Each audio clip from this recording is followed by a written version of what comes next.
నల్గొండ జిల్లా దేవరకొండ నియోజకవర్గం పరిధిలో జాగృతి అధ్యక్షురాలు కవిత పర్యటించారు. చింతపల్లి వద్ద గల సాయిబాబా దేవాలయంలో ప్రత్యేక పూజలు నిర్వహించారు కవిత. అనంతరం కొమ్మేపల్లి గల వద్ద ఎస్టీ బాలుర గురుకుల పాఠశాలలో కవిత పరిశీలించారు. పాఠశాలలో విద్యార్థులకు అందించే మెనూ గురించి, విద్యా బోధన గురించి ఆరా తీశారు. ఆమె లోతట్టు ప్రాంతంలో స్కూల్ నిర్మించారని, కాంపౌండ్ వాల్ లేదని, స్కూలు పరిస్థితి దయనీయంగా ఉందని కవిత అన్నారు.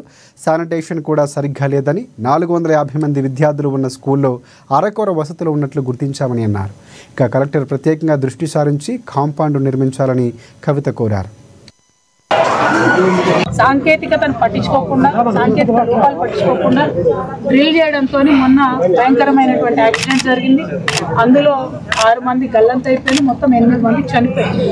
మరి అటువంటి సందర్భంలో నేను ప్రభుత్వాన్ని ప్రశ్నించేది ఒకటే, ఇవాళ నక్కలగండి దగ్గర దాదాపు 3 తండాలు ప్రాణాల అరచేతిలో పెట్టుకొని ఉన్నాయి. 4వ తండా ఎప్పుడెప్పుడు పోతుందా అని మోతియా తండా వాళ్ళు భయంలో ఉన్నారు.